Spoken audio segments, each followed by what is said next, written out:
Okay, guys, so I'm gonna go ahead and do this video. I've been honestly, yes, my hair is all kinds of crazy right now, but I'm gonna be honest with you guys. Okay, I've been trying to figure out like how to do my GoFundMe. I did one, and then I put it. I just, it's been so hard for me to finally like figure out how to do this video. Like I couldn't load it, and I've been waiting on days to figure out how to do this, right? So I feel the spirit of God upon me right now, and I've got to do it right now. I can't just let it slip away.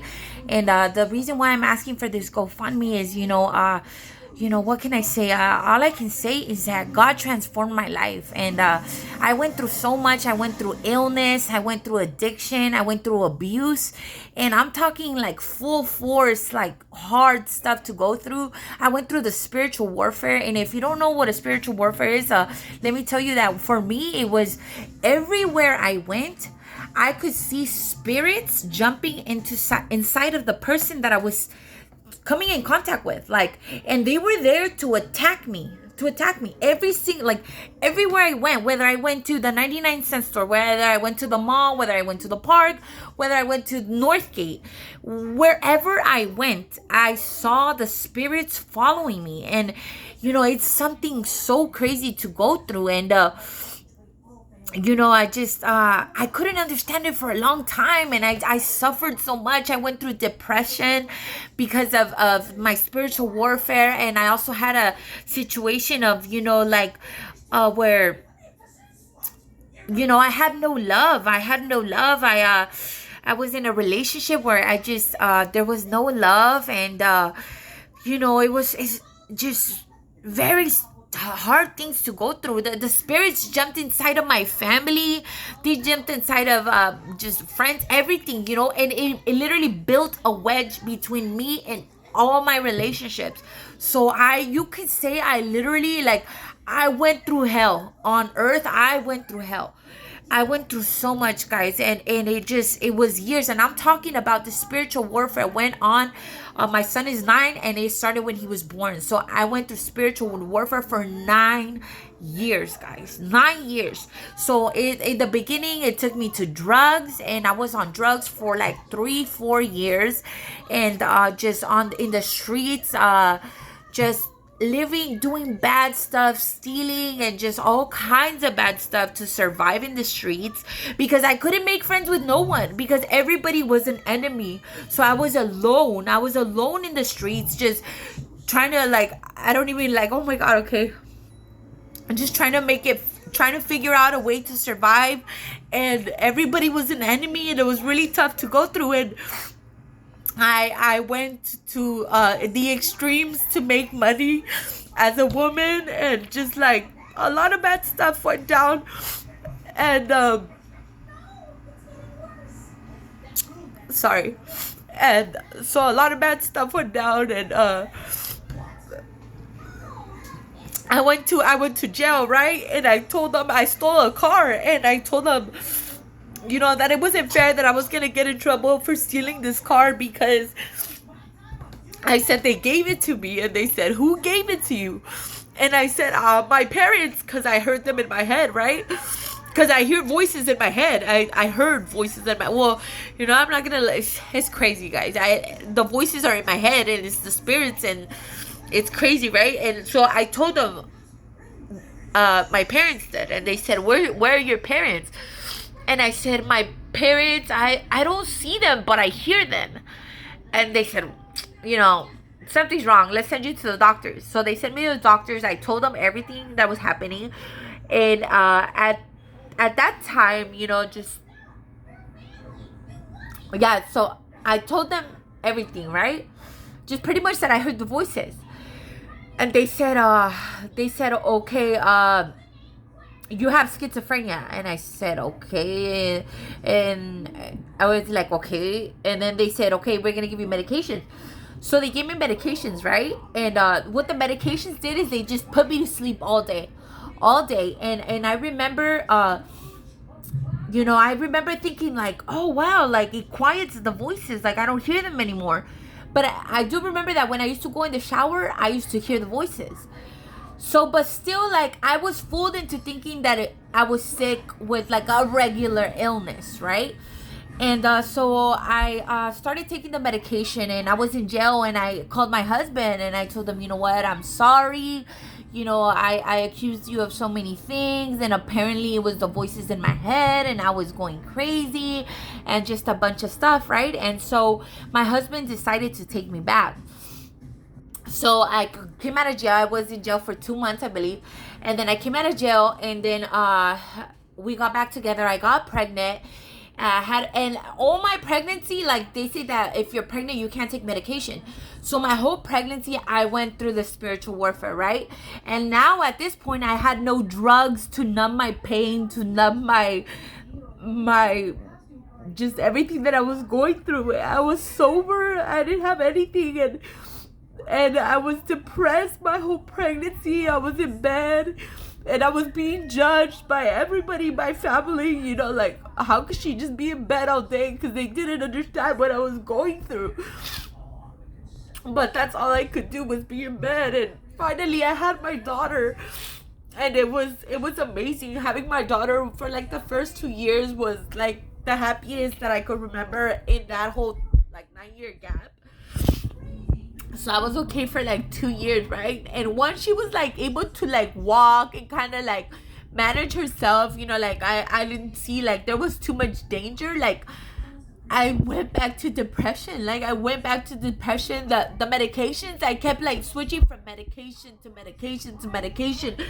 And all the medications that they were giving me, oh my gosh, like I wish I could show you guys. Like, I kid you not, like it's very sad what they do to these people. It's so sad. It's so sad that all they do is drug you and put you to sleep.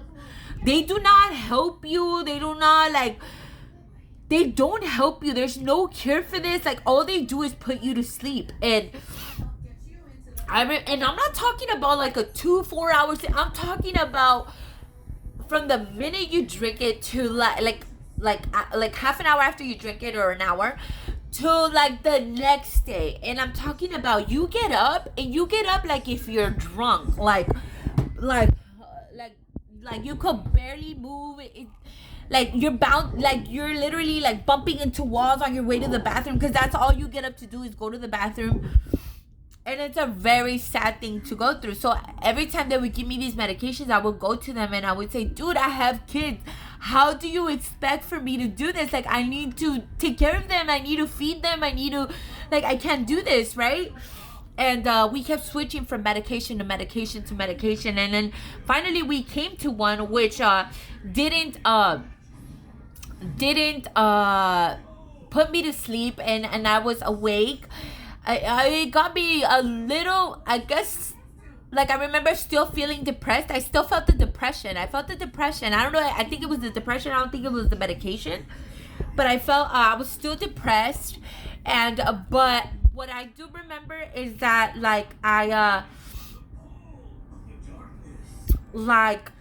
wasn't like going off on like a trip anymore. Like I was just like, oh, you're crazy. Like when I would hear the voices, I'd be like, oh, you're crazy. Don't believe them. Just don't believe them. And I wouldn't go like on a trip, because like the things I would hear, guys, the things I heard my husband with my sister for years, like together, pretty much everybody against me, my whole family against me, and just like watching me, laughing at me, and just bully stuff, like bad stuff. And like I wasn't like like tripping out on it, or like tripping, like focused on it. Like I would just ignore it. That's what I remember, that medication helping me just ignore it. And so I went back into depression, right? And I was sleeping again, like for a long time, like all day, dude. Like literally, it's sad to say, it's embarrassing to say, but I have to say this because this is a true story. This is what happened to me, and I may not be the only one, And I remember my kids used to just come and be like, Mom, like, we're hungry. And I would be like, oh, okay. And I would get up and I would feed them, and then again back to bed, and I would just like, just back to bed. And I just remember like I would hear them in the background, and I was just in bed, and sometimes like I was just like like I would just fall asleep, honestly. Like that's all I could do, because the voices were still there, and everywhere I went I felt attacked, and just I had no love, and just like I went through hell, like hell, literally on earth I went through hell. And it was really bad, right? And I'm not gonna lie, guys, I'm gonna be honest with you guys, because this is a time to be honest. And I went through suicide, suicide attempts. I kid you not, I went through even like from 4 to 6 suicide attempts. And this is probably the biggest scar I have right there. That's the biggest one. And there's two. There's one sideways and longwise, and like I have more on this side. I tatted my son's name, because I was like, next time you feel suicidal, I tend to go from right to left, and I was like, that way I'll remember that my son is worth like living life, and believe me, I tatted it, and I still went for it. Because it was that bad. I just, not even my son could keep me alive at that point. I was like, I'm done. I can't do nothing for you. I love you. I wish I could live for you and help you and be the mom you deserve, but I cannot do nothing for you, and I'm going through hell. So not only can I not do nothing for you, but I'm going through hell. So I gotta end this. It's pointless for me to be awake, going through hell, if I'm in bed, and I go through hell everywhere I go, and every time I'm awake, it's torture. Like, it's not right? So I gave up, and I committed suicide. I tried committing suicide so many times. The one of the last times I was in the hospital. I took, like, oh my gosh, you guys, like, yeah, it was just really bad. It was really bad. I was in the hospital asleep for days, because there was an overdose on medications, and it's just really bad, and thankfully God never, allowed for me to die, so I think what ended up happening, that's what ended up happening, right? So the last time I tried committing suicide, right? So what I would do, it was a sad story, but I gotta be honest, what I would do is I would rent out hotels, because I was like, it always happened that somebody would save me, either my husband, or just somehow, some way I would end up in the hospital or something, and I would rent out. The last time, like, I rented out a hotel, and I was like, I'm gonna do it, and then that way, like, I'm gonna rent out a room, I'm gonna lock it, there's no way somebody's gonna come in, and if somebody comes in, it's gonna be the next day when they expect for me to check out, and I'm gonna have from like 24 hours to die, to bleed out, for no one to find me, and that's it. So I rented it out. I tried it, right? I had 2 blades, and believe me, neither one of them worked. And I tried several times, and I was like, dude, like, what do I do? I was in the tub. I was naked. I remember, I think I just had my bra on and underwear, and I was just in a water-filled tub, and because I had heard that that's what, you had to be in water for it to leak out, and it was just, and believe me, I had that scenario of being in a tub, just ready to die for, like, I'm pretty sure I went through that like 3 times, and it's a very sad place to be in, just like it's like your deathbed, and you don't want to do it, but you see no other option, that's like, you figure that death is just better than hell here, and you think, like, I'm gonna go to hell for killing myself, and I would be like, I'd rather be in hell knowing I'm in hell than to be here on earth confused, not knowing what the hell is going on. Just like, it was crazy, right? Like, it's all kinds of bad. And I went through that scenario several times where I was in a tub just ready to die, and it was bad. It was really bad. And that last time I tried 2 blades, and neither one of them worked. So I got out of the tub, I put my clothes on, and I sat at the end of the bed, right? I sat at the end of the bed, and I remember just like thinking, what do I do? What do I do? What am I gonna do now? Like, that was my way out. Again, what do I do? And like, I just thought of home, the bed, back to home. That's the best thing I could do. I'm not gonna lose myself in drugs. Drugs didn't make me happy. It made it worse. And just men were never a fix, and just like everybody was my enemy. And just I was just like, I'm just gonna go home, back to sleep. And I got the bus and I came home. And I got home, right? And I fell asleep for like 2 days, right? And then one day, like, I just got super mad anxiety. I'm gonna say anxiety because I hear the word and that's what it feels like I would sit down and I felt like I was in the wrong place. I would stand up and I felt like I was in the wrong place. Like anything I would do, I felt like just like something was wrong. Something was wrong. I was in the wrong place. What do I do? And my only option to like feeling like this, like, call it quits type of vibe, was suicide. And like suicide didn't work. And I was just like, dude, what do I do? What do I do?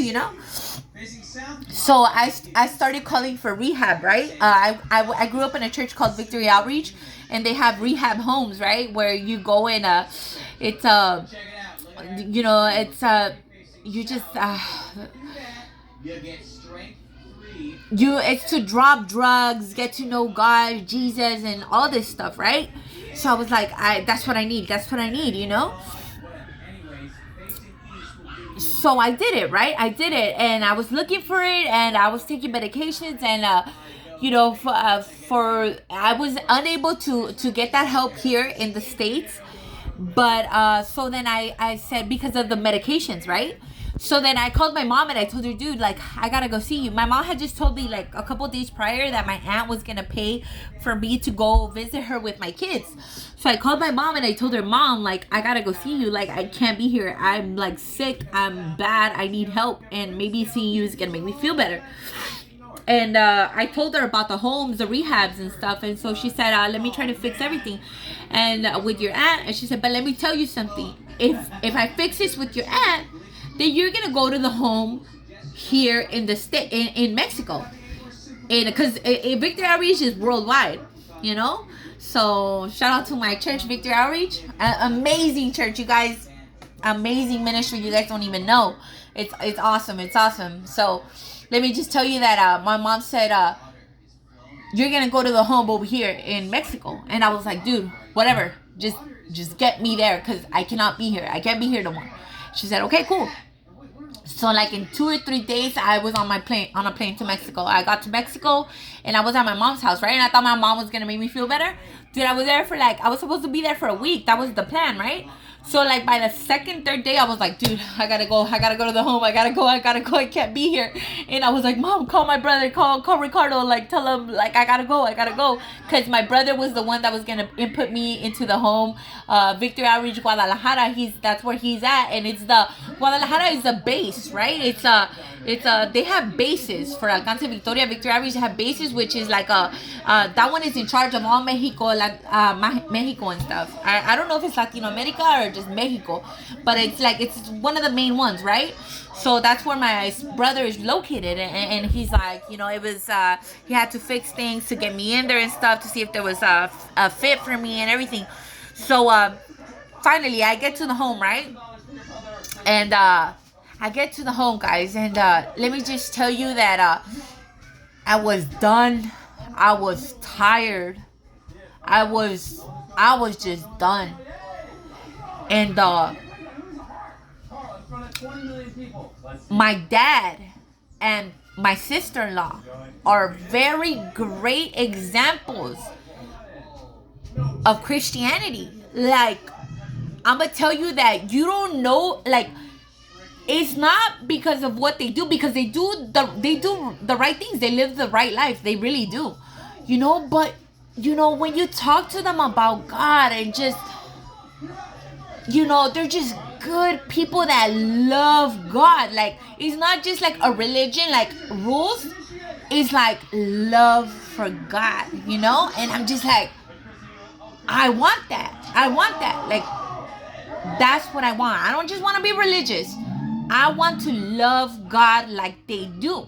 So I went to the home, right? And the home is a daily prayer. You get up, the first thing you do is like, brush your teeth and just all that stuff. And then you go straight to prayer. You go straight to prayer, praise, worship, and reading the Bible. Those are the morning must-haves in the rehab.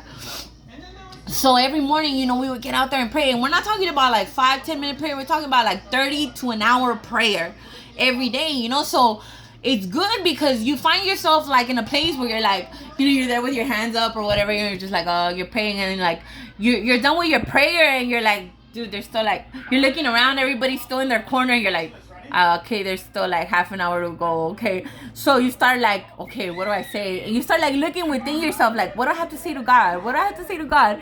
And you like really start to dig deep. What do I say to God? What do I say to God? And you somehow like you just start spitting everything out. And you start figuring out everything that's hurting you and that's wrong and that you need help with. And it's just, and I remember, eventually I got to the point, like, not eventually, like right away, I got to the point where I was like, you know what, God? My life in my hands is no good. Apparently it is no good. My life in my hands is no good. I'm going to give my life to you, and you tell me what to do. Tell me what to do. Tell me what to do, because I ran it to the ground and I need help. And I know that you're the one to go to. Tell me what to do. Please tell me what to do.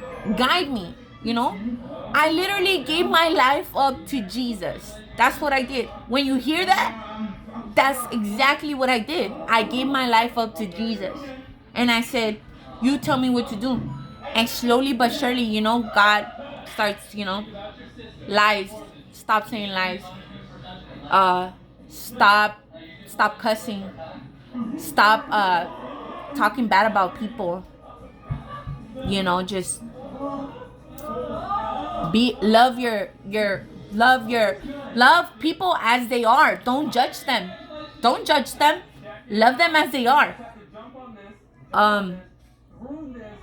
Don't care about your clothes, about money, about your shoes. Don't care about that. That doesn't matter. Care about your soul. Care about your heart. Care about what's inside. That's what matters. Just your relationship with your husband, put that aside. Don't worry about that right now. You're here because you need a savior. You need to get saved. Focus on me. And I came to thinking, like I gave my husband like 10 years of a try, or whatever, how many years of a try. I've given, boys, I don't know how many years of a try. I've tried so many things for 31 years. Why can I give? Because it tends to be 1 year in rehab, right? So I was like, why can I give God 1 year? God, right? I was like, why can't I give God 1 year? And I said, okay, I got you. I'm here for you. And I'm not going to lie,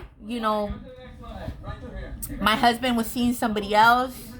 And before I left to rehab, I had to leave that situation where I knew he was talking to somebody else. And I said, stop talking to her. I'm going to leave. And when I come back, that's it. It's going to be done. If you keep talking to her, you're going to get attached to her. You're going to fall in love with her.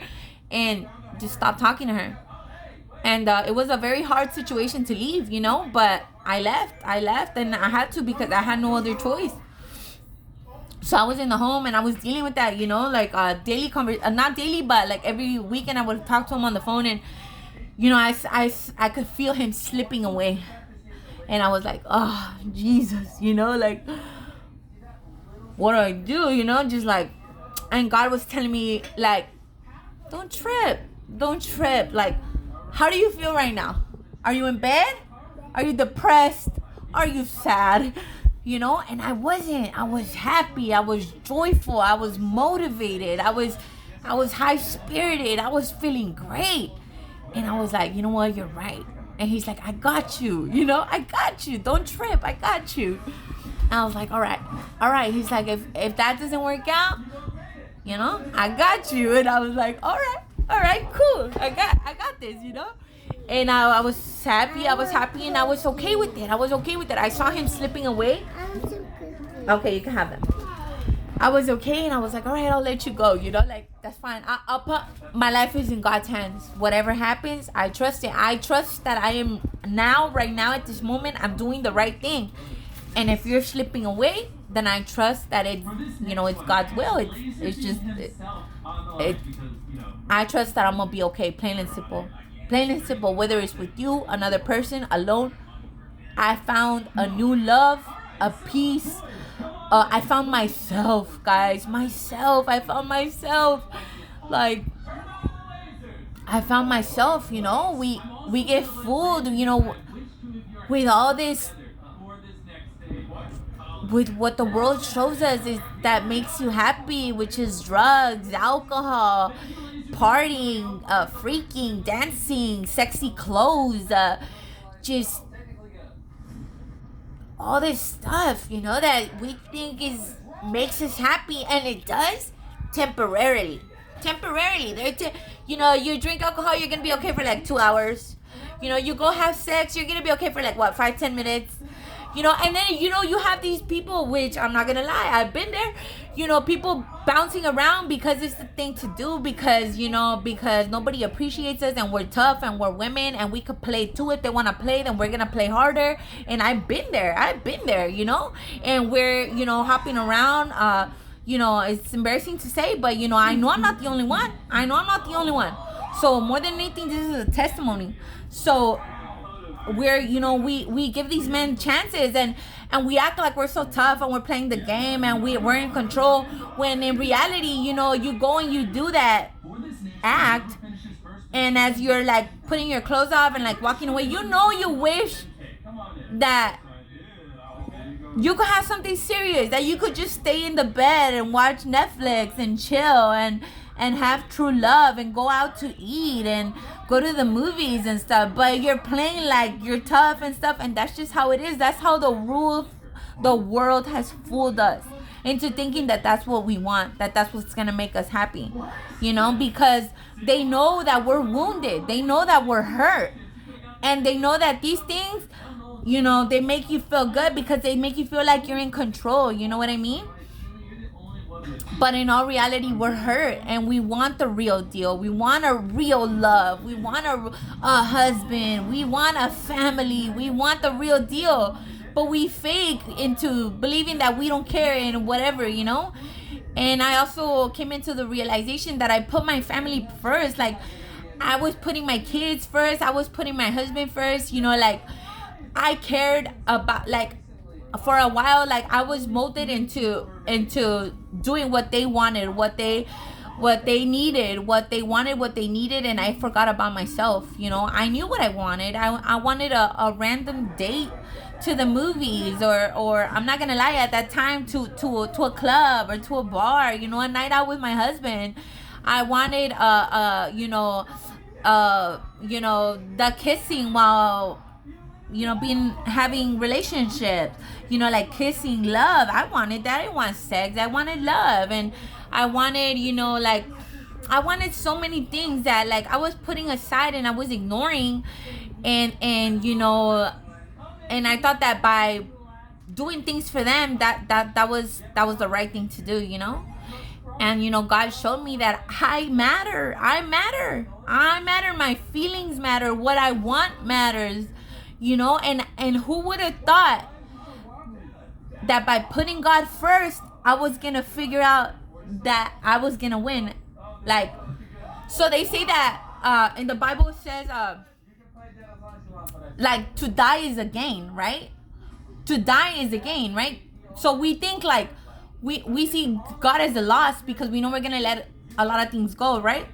So I came to realize that I died to the flesh, because this is what we do, to all these worldly desires and things that make our body and our mind and our flesh feel good.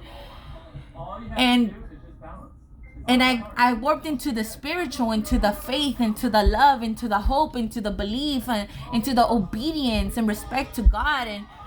And I found myself in the process. Like, now, like, I love myself. Now, like, I know what I want, and if I'm not getting it, then I'm not gonna let somebody play me and fool me. And, you know, like, either we work it out, and if we can't work it out, then it's over, it's done, we're done. You know, you know, I'm not gonna stand here and get played. I'm not gonna get played, you know. And is you think, you know, you were to think like, Christian, like, yes, yes, God shows you your worth.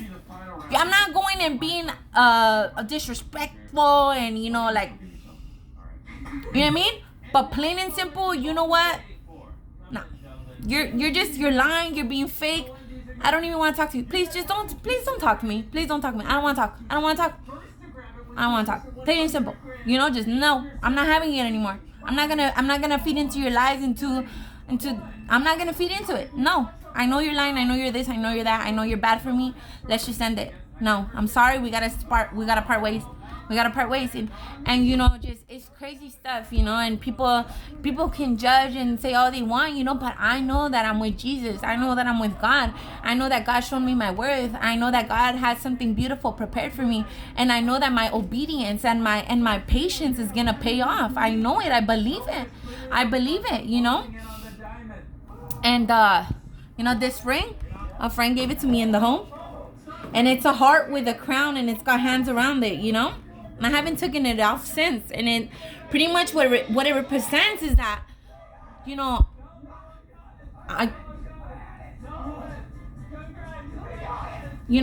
my heart, it belongs to God. You know what I mean?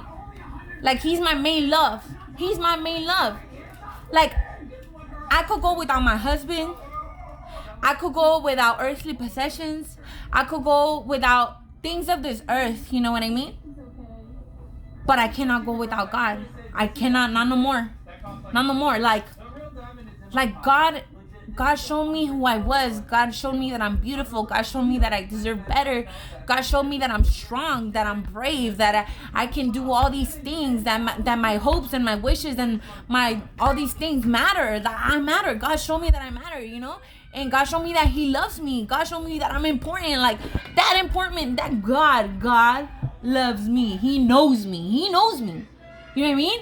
And, like, you think about that and, like, it sounds crazy. Dude, but it's possible. You know what I mean?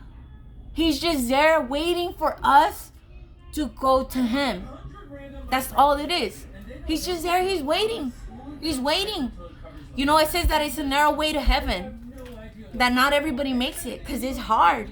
It's hard with this world pulling you. You have everything pulling you all kinds of ways. Everything that sounds good, feels good, looks good. You know, everything in this world just pulls you and pulls you. And you look at Christians and at church, and you'd rather go to a rave or a club or a party than to go to a church, you know? But believe me, like, it's worth it. It's worth it. And when you truly get to know God, that's where you want to be. You don't want to be at no club. You don't want to be at no party. Like, that's where you want to be. That's where you want to be.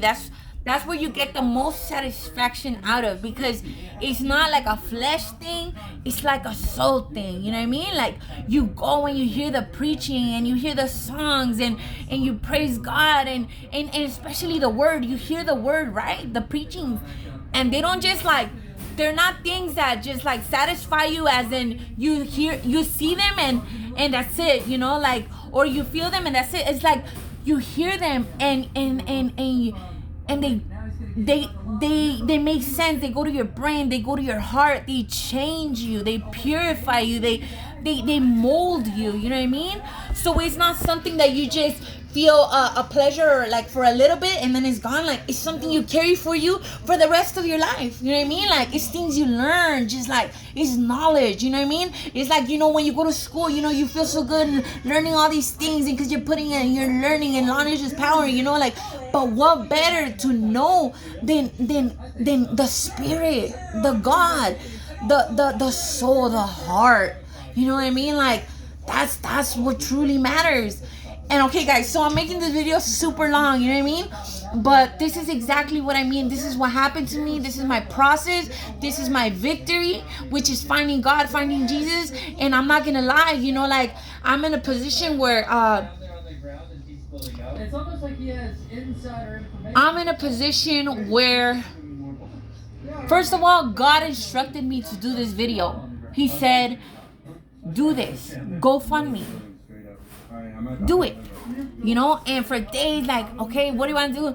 Well, I want to help people, you know. I love sharing this truth. I love sharing it. I love helping people. I feel that God can use me in so many ways. Like, I feel that God uses me, that God speaks through me, that I can make people understand and see see God and our relationship and religion into a whole different thing, you know. Not what we think it is, but I think that God could help what I went through and help so many other people to understand it and believe in it and want it, you know what I mean? And I honestly think that God can do that through me, and all glory and honor be to God, you know, because it is God. It's God all the way. It's God. It's God. You know, God made me who I am. God moves through me. God speaks through me, and He uses me, and I love it. You know, I love it, and I want to share this. I want to share this with the world. I want to share this with people in need. And you know, I'm not gonna lie, for a lot of the things, all the ideas, a lot of stuff that I have, it's money. It is money, and I'm not gonna lie, you know, I do need help. I need help because I just divorced, and I have my 2 kids, and we're separating, and you know, I'm going my way, he's going his, and I need help. I need help in that area, and on top of that, you know, I want to help people out. And to help people out, it takes time, you know. And I'm gonna say this real quick, you know, because I know that a lot of people struggle with this. I just heard it today. How a lot of people, they don't go to church because they see the pastors and they see that they're you know, they have a nice car and a nice house and they're just stealing, and you know. And I'm gonna say this, and God knows why He does things. I went to church. I once lived with a pastor. And let me tell you that I saw, rest in peace, Pastor Bobby. I saw this pastor give his life up all day. From the morning to the nighttime, it was God, Jesus, prayer, Bible, study, work, ministry, just all day.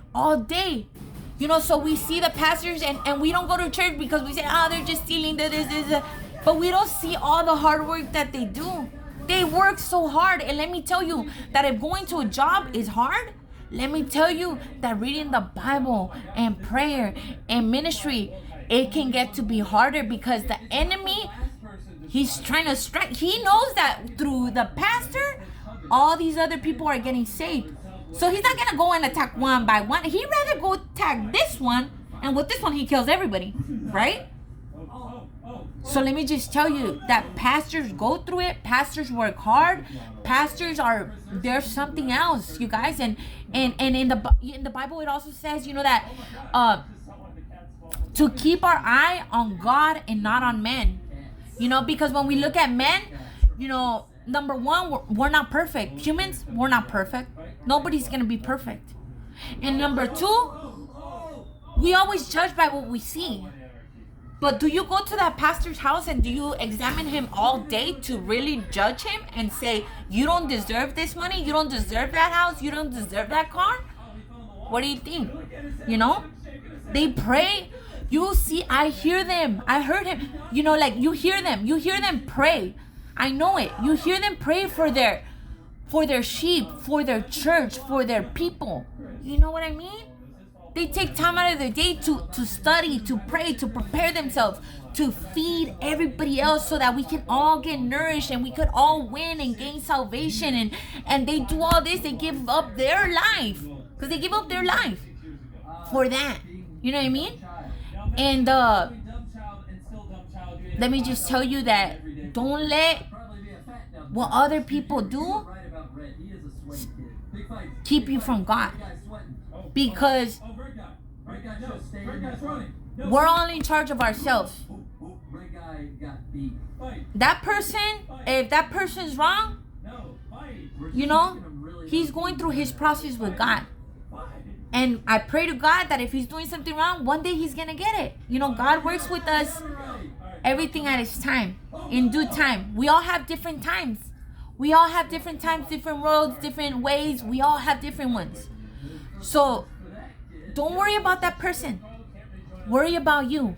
Why? You know, because that's exactly what we're doing. We're throwing our salvation, our happiness, our life, our success, our love. We're throwing it all away because we're looking at what the neighbor's doing. And it happens. It happens. I've been through it. But that God worked with that with me in the home. He showed me, don't judge. Don't judge him. You know what got me to loving Jesus? When I told you that I said I wanted to love Jesus, I wanted to love him like I saw my dad and my cuñada love him, was he said, read the New Testament. You want to get to know me? You want to love me? Read the New Testament. And I was like, okay, let's do it. So I started reading. And you start to get to know Jesus, what he did, what he preached. And he was all about love. And he was about not judging. And he was about just like all these things that you're like, dude, this guy's not like, you know, like high power ruler, you know, you're going to go to hell. Like, nah, he's love. He loves me.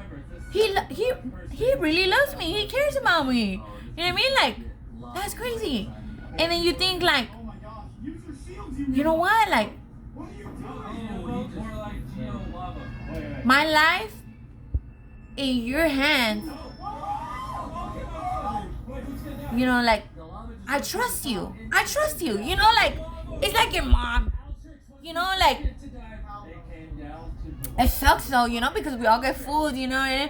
But let's say, you know, like, something easy of, let me see, just something easy, a plate of food, you know, like, you're over here thinking somebody's gonna poison you, you know, somebody told you they're gonna poison you, and you're like, oh, you're just like tripping out, worried, you know, somebody's gonna poison me. And then you get to your mom's house, right? And you're at the restaurant and you're like, oh, should I eat this, you know, and just like, so you get to your mom's house, right? Your mom serves you some food. Are you gonna eat it, or are you gonna trip on it? You know, like, you're gonna eat it. It's my mom. It's my mom. You know what I mean? So that, like, you come to learn to trust God. Like, all right, you're telling me to do this and that. You love me. All right, you know what? Maybe you're right. Maybe you're doing this for my own good. You know what I mean? And then it's crazy because once in the beginning you kind of have to force it, and then eventually you start doing it, and God starts showing you, like, that clothes, Lupe, you know, that clothes, the showing the breast, you know, like, just, you're just carrying your heart around, trying to see, like, if you get love wherever you go, you know, is damn girl, what's up, you know, is that really love, Lupe? Is that really what you want? That's what you want. That's what you're looking for with that. That's what you're looking for. The booty shorts? What are you looking for? Damn girl, what's up? Is that what you want? And you're like, damn, you know, all right, you're right. That's not what I want. I want something real. I want a husband. I want love. I don't want just sex. Because that's what's going to happen. Just sex. That's what they do. They just use us.